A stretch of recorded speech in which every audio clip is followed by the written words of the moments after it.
the science of self-control. We live in a scientific age.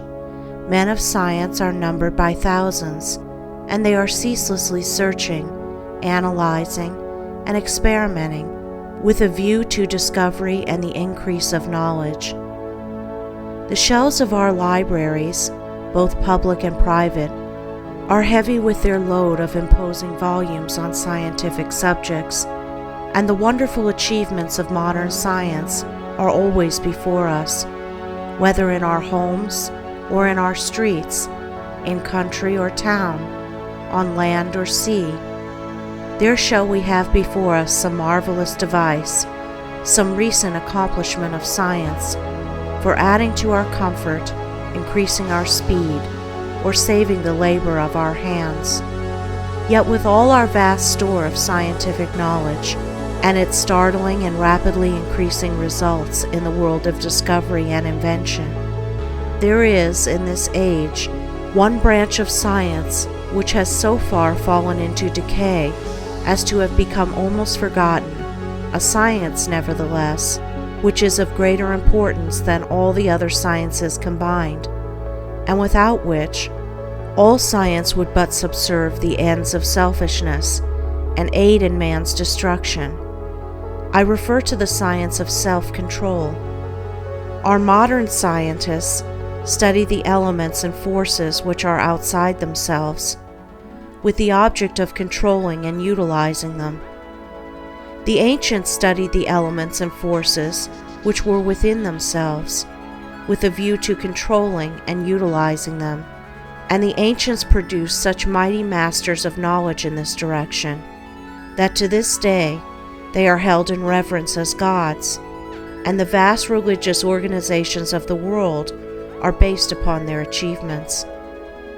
Wonderful as are the forces in nature, they are vastly inferior to that combination of intelligent forces which comprise the mind of man, and which dominate and direct the blind mechanical forces of nature. Therefore, it follows that to understand, control, and direct the inner forces of passion, desire, will, and intellect is to be in possession of the destinies of men and nations.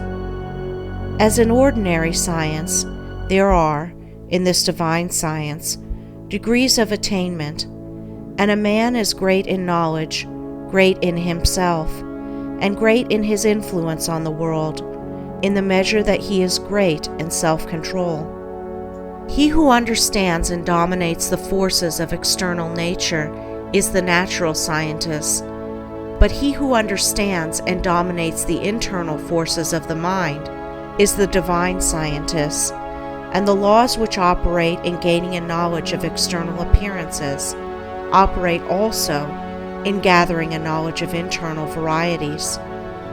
A man cannot become an accomplished scientist in a few weeks or months, nay, not even in a few years, but only after many years of painstaking investigation can he speak with authority and be ranked among the masters of science.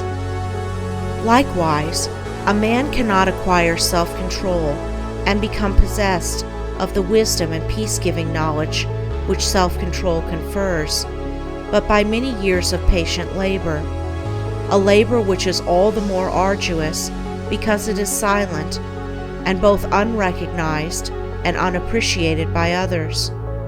And he who would pursue this science successfully must learn to stand alone and to toil unrewarded, as far as any outward emolument is concerned. The natural scientist pursues, in acquiring his particular kind of knowledge, the following 5 orderly and sequential steps. 1. Observation.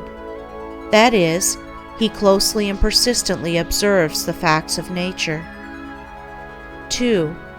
Experiment. Having become acquainted, by repeated observations, with certain facts, he experiments with those facts, with a view to the discovery of natural law. He puts his facts through rigid processes of analysis, and so finds out what is useless and what of value, and he rejects the former and retains the latter. 3. Classification.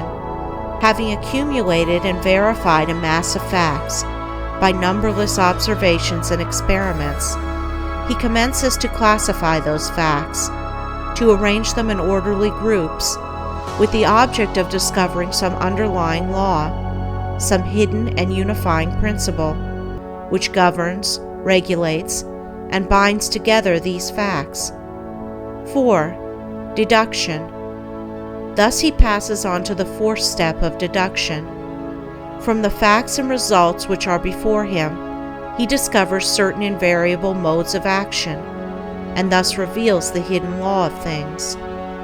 5. Knowledge. Having proven and established certain laws, it may be said of such a man that he knows. He is a scientist, a man of knowledge. But the attainment of scientific knowledge is not the end, great as it is. Men do not attain knowledge for themselves alone, nor to keep it locked secretly in their hearts, like a beautiful jewel in a dark chest. The end of such knowledge is use, service, the increase of the comfort and happiness of the world. Thus, when a man has become a scientist, he gives the world the benefit of his knowledge, and unselfishly bestows upon mankind the results of all his labors.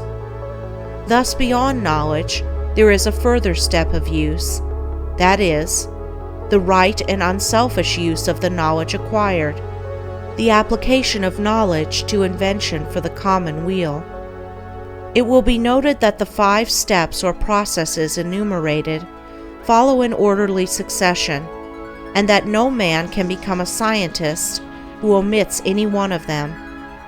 Without the first step of systematic observation, for instance, he could not even enter the realm of knowledge of nature's secrets. At first, the searcher for such knowledge has before him a universe of things. These things he does not understand. Many of them, indeed, seem to be irreconcilably opposed one to the other, and there is apparent confusion. But by patiently and laboriously pursuing these 5 processes, he discovers the order, nature, and essence of things, perceives the central law or laws which bind them together in harmonious relationship, and so puts an end to confusion and ignorance.